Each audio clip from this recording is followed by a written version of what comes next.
What's up, YouTubers? It's me, Johnny. It's Day of the Dead today. I didn't realize it till much later. I Googled it, even though I knew it was coming up. Almost everything's closed where I'm at. Just a few restaurants and the mall's open. Mickey D's, the chain stores. Almost everything else is closed, and it's getting close to 4 or 5 o'clock. Probably everyone's going to be partying, which has been happening all last 2 or 3 days. Anyways, it's pretty boring here. Nothing's going on, so thought to make a little video. I've been doing more and more research lately, and more and more countries are opening up for business. One of the last countries in Asia, at least as far as what I'm looking at, is the Philippines. Apparently today, tomorrow, or next week, they're going to announce some stuff where there will be no more quarantines. You can basically go there, either take a test before you go or after you go, and you still got to download this online nonsense. So I was hoping that would be gone by now. Anyways, from what I'm hearing, because of all if you don't know, the Philippines has a lot more new visas now. In the past, they had the tourist visa, the education visa. Now they got a health visa. Gosh, what is it? A business visa and a few other ones. Anyways, with all that new stuff, what I'm hearing is you're gonna have to. It's kind of crazy. It's going to be kind of not exactly authoritarian, but you're going to have to, like, when you fly in, you're going to have to fill out this online form. It's probably going to be for everyone. And then you can't even buy a phone anymore. Now you have to buy a phone. You have to show your passport. At least you can still do that. All Filipinos now have to have some kind of digital ID to have a phone. So I'm not sure how that's going to work out, but it's all being implemented right now.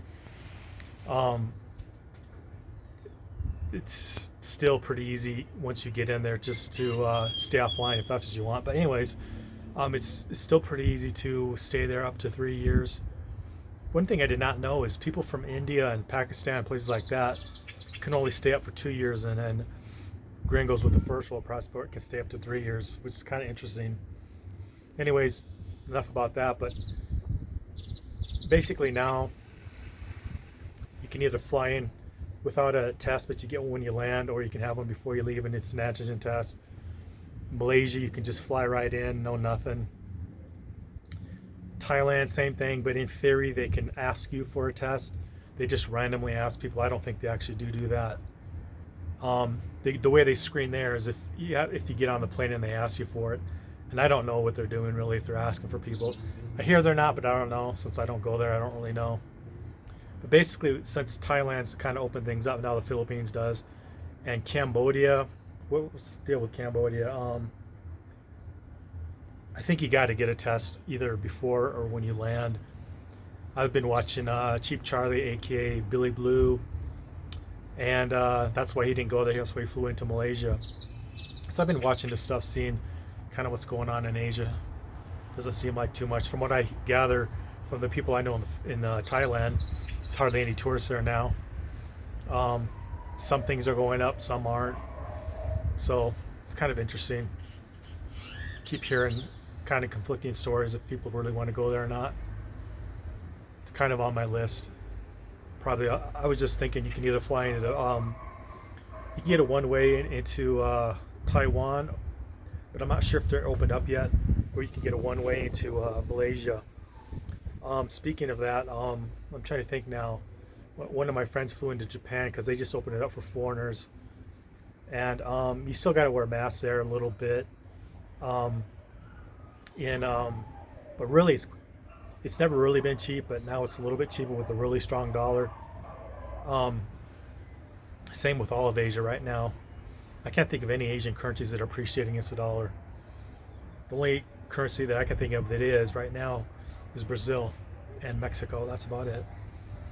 Anyways, and that's despite the recent election in Brazil. So my thesis is, if the currency sells off for assets there, I'm a buyer of them, but that's just me. Not really the point of the video, but markets already rallied back, at least today they did. And when the election was happening, they rallied in Japan, the shares that trade in Japan. So I was not really surprised to see that, but a lot of people are bearish right now. Anyhow, getting back to the subject,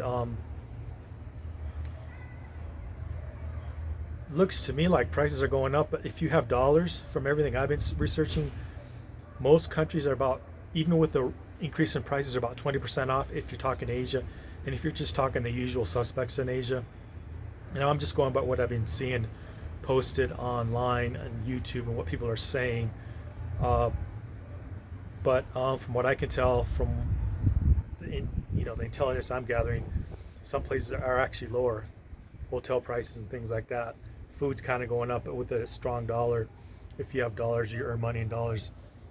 It can be much, not much, but a little cheaper than it used to be. I personally think the dollar is going to keep rallying. I'm kind of alone in that opinion, but anyways, I'm a dollar bull, with a few exceptions of like Brazil and Mexico. Anyways, oh yeah, I was going to get onto the flying one way. If you're looking to get a little bit off your money or off your ticket, you can, if you have a VPN, put your VPN on and put it from like Brazil or the Philippines or the United Kingdom, anywhere in the United Kingdom or Canada. Just put it in those, see what the prices are, write them down, and then go back to like wherever you are. Like if you're in the US, because the dollar's so strong and because of a lot of things, it seems like prices are a little higher in dollars if you buy through your internet connection in the States. If you're in another country or if you're using a VPN, prices can be quite a bit cheaper. Not super cheap, but quite like 10, 15, 20%. Because some of the people I know are doing that through the UK and finding like at least 10% off. Not sure if that's a currency thing, but they had to use their VPN to disguise their internet connection, and then they got some money off. I think it's probably has to do with the currency, but I might be wrong. Could be totally wrong.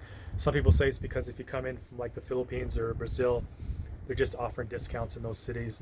And so even though you're flying out of wherever you're flying out, don't matter. Just pay with your credit card or however you do it.